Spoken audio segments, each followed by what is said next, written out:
बिस्मिल्लाहिर्रहमानिर्रहीम। प्यारे अज़ीज़ दोस्तों, क्या कभी आपके जहन में ये सवाल आया है कि अल्लाह ने हमें फ़जर के वक्त जागने का हुक्म क्यों दिया है? क्या फ़जर का वक्त सिर्फ पढ़ने का वक्त होता है? इस वक्त के पीछे कौन सा राज पोशीदा है? वो राज क्या है? इस राज को जानने के लिए ज़रूरी है कि हम पहले नमाज के बारे में जानें, जो हम पर दिन में 5 मरतबा फ़र्ज़ की गई है। प्यारे दोस्तों, और ये 5 नमाज किस तरह फ़र्ज़ हुई हैं, इसके पीछे भी एक शानदार वजह है। प्यारे दोस्तों, जिसका मुज़ाहिरा सफ़र मेराज में उस वक्त हुआ जब हज़रत मोहम्मद सल्लल्लाहु अलैहि वसल्लम अल्लाह से मुलाकात के लिए वक्त के इंतहाई मुख्तसर हिस्से में 7वें आसमान से भी आगे तशरीफ़ ले गए थे। प्यारे दोस्तों, उस रात अल्लाह ताला ने एक ख़ास पस मंज़र में अपने हबीब सल्लल्लाहु अलैहि वसल्लम को आसमान पर बुलाया और अपने खुसूसी इनामात से नवाजा।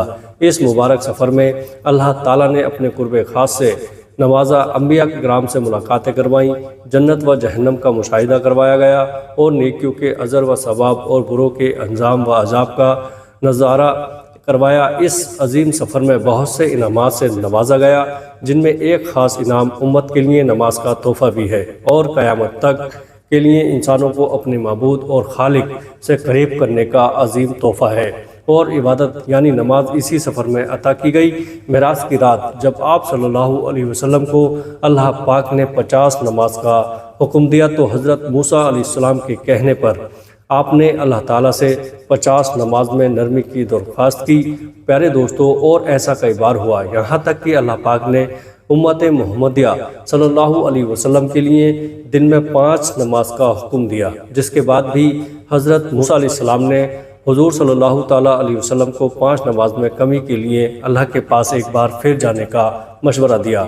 लेकिन तब आप सल्लल्लाहु अलैहि वसल्लम ने फरमाया कि मैंने अपने रब से कई मरतबा दरख्वास्त कर ली है, यहाँ तक कि अब मुझे हया आ गई है और अब मैं राज़ी हूँ और उसके इस हुक्म को हर तरह से तस्लीम करता हूँ। प्यारे दोस्तों, हर नमाज पढ़ना ज़रूरी है और यकीनन आपके लिए भी नमाज में सबसे ज़्यादा मुश्किल है नमाज फ़जर की नमाज होगी, जिसमें नींद का गलबा इस कदर होता है कि इंसान वह मुश्किल उठ पाता है। लेकिन दिन के इस ख़ास हिस्से में जो राज पोशीदा है, उसे जब आप जानोगे तो यकीन करें कि आप फ़जर की नमाज कभी छोड़ना नहीं चाहेंगे। यहाँ नमाज फ़जर के कुछ फ़ज़ाइल समाअत फरमाएँ।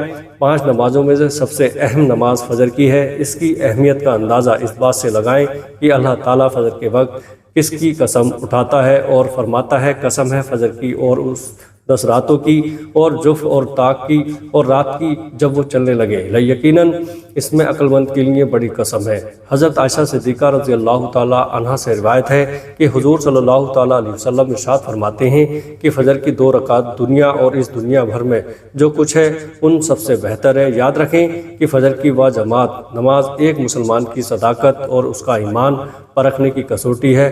अब्दुल्ला बिन उमर रज़ी अल्लाह ताला अन्हु फरमाते हैं, हम अगर फ़जर और इशा की नमाज में किसी आदमी को ना पाते तो उसके बारे में अच्छा गुमान नहीं रखते थे। प्यारे दोस्तों, फ़जर की नमाज जहन्नम से हिसाब और हज़रत मोहम्मद सल्लल्लाहु अलैहि वसल्लम ने फरमाया, जो शख्स सूरज निकलने से पहले और सूरज डूबने से पहले की नमाजें यानी फ़जर और असर पढ़ता है, वो हरगिज़ जहन्नम की आग में दाखिल नहीं होगा। प्यारे दोस्तों, फ़जर की नमाज जन्नत की ज़मानत है। रसूलुल्लाह सल्लल्लाहु ताला अलैहि वसल्लम ने इरशाद फरमाया, जो शख्स 2 ठंडी नमाज यानी फ़जर और असर पाबंदी से पढ़ता है, वो जन्नत में दाखिल होगा।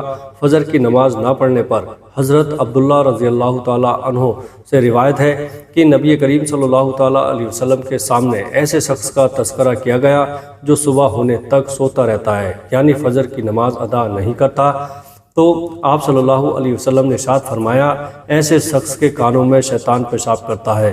फ़जर की नमाज के लिए किस तरह उठें? नंबर 1, रात को हर हाल में जल्दी सोएं। नंबर 2, सोते वक्त फ़जर की नमाज जमात से अदा करने का पुख्ता इरादा करें और इरादा करने में मुखलिस भी हो। तीसरी, ऐसे असबाब अख्तियार करें जिनसे फ़जर की नमाज के लिए उठना आसान हो। मसलन मोबाइल पर अलार्म लगाएं, मुनासिब वक्त पर अलार्म सेट करके उसको मुनासिब जगह पर रखें। अगर उन उमूर की रिवायत करके सोएंगे तो इंशाअल्लाह फ़जर की नमाज जमात के साथ अदा करना आसान होगा। फिर भी किसी दिन इत्तेफाक से बेदार होने में ताख़ीर हो जाए तो जिस वक्त भी आँख खुले सबसे पहले नमाज अदा कर लें। इंशाअल्लाह ताख़ीर का कोई गुनाह नहीं होगा, लेकिन इसको मामूल बनाना गुनाह है जो किसी भी तरह जायज़ नहीं है। दुनिया में कई ऐसे लोग हैं جنہیں بے خوابی کی شکایت ہوتی ہے، جس میں وہ ساری رات سو نہیں پاتے اور پورا دن کام کاج کر کے جب رات کو بھی سو نہیں سکتے، تب کئی طرح کی دماغی اور جسمانی بیماریاں جنم لیتی ہیں، اور اس بیماری کا شکار آج ہر دوسرا تیسرا شخص ہو رہا ہے،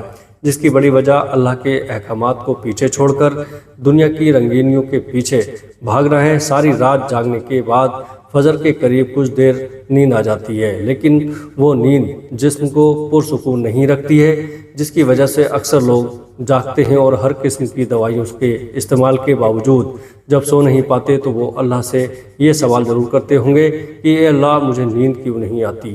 آخر کیا وجہ ہے؟ بہت کم لوگ ہوتے ہیں جو اس کیفیت میں اپنے اندر پیدا ہونے والی اس آواز کو سن پاتے ہیں، جس میں ان سے کہا جاتا ہے کہ بستر سے نکلو، نماز پڑھو، اللہ کا ذکر کرو، اور یقین کریں جو لوگ اس آواز کو سن پاتے ہیں اور اس پر عمل کرتے ہیں انہیں تا حیات کبھی بھی بے خوابی کی شکایت نہیں ہوگی۔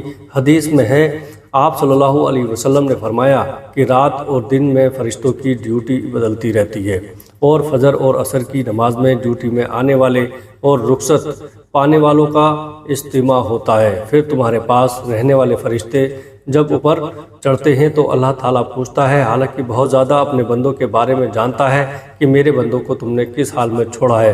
تو وہ جواب دیتے ہیں کہ ہم نے جب ان کو چھوڑا تو وہ فجر کی نماز پڑھ رہے تھے، اور جب ہم ان کے پاس گئے تھے تب بھی وہ عصر کی نماز پڑھ رہے تھے۔ فجر اور عصر کی نماز کے اوقات میں سونے سے منع کرنے کے پیچھے بھی ایک بڑی وجہ ہے، اور وہ یہ ہے کہ سائنس کہتی ہے کہ صبح سورج طلوع ہوتے وقت اور شام کو غروب ہونے سے پہلے سونا نہیں چاہیے، کیونکہ صبح کے وقت زمین پر آکسیجن کی مقدار زیادہ ہوتی ہے، جس وقت ماحول تازہ ہوتا ہے، اور یہ آکسیجن آپ کو دن بھر فٹ رکھنے کے لیے نہایت ضروری ہوتی ہے۔ تو اس وقت سو جاتا ہے تو وہ اس تازہ آکسیجن سے محروم رہ جاتا ہے، اور عصر کے وقت زمین پر آکسیجن کی کمی ہو جاتی ہے، تو اگر کوئی سو جاتا ہے تو اس کو آکسیجن کی فراہم کم ہوتی ہے، جس کی وجہ سے جب وہ جاگتا ہے تو اس کے سر میں درد اور طبیعت بے چینی ہو جاتی ہے۔ پیارے دوستو، اور یہ بڑی وجہ ہے کہ دین اسلام میں ان دونوں اوقات میں سونے سے منع فرمایا گیا ہے۔ نماز فجر کے بارے میں ایسے بے شمار فضائل اور بھی ہیں جن کو ہم نہیں جان سکتے، اگر انسان ان کو جان لے تو کبھی کوتاہی نہ کرے۔ رسول اللہ صلی اللہ تعالیٰ علیہ وسلم کا فرمان ہے، اگر وہ لوگ عشاء اور فجر کی فضیلت کے بارے میں جان لیں تو وہ ضرور نماز میں حاضر ہوں گے، چاہے ان کو خود کو گھسیٹتے ہوئے ہی آنا پڑے۔ اب آپ خود اندازہ کیجئے کہ ایک طرف ان دونوں نمازوں کی کتنی فضیلت و اہمیت ہے، اور دوسری طرف ان کی ادائیگی میں کتنی سستی اور لاپرواہی بڑھتی جا رہی ہے۔ اللہ تعالی ہم سب کو 5 وقت نماز پڑھنے کی توفیق عطا فرمائے۔ پیارے عزیز دوستو، ویڈیو اچھے لگے تو اپنے دوستوں کے اور رشتہ داروں کے ساتھ شیئر ضرور کریے گا۔ السلام علیکم ورحمۃ اللہ وبرکاتہ۔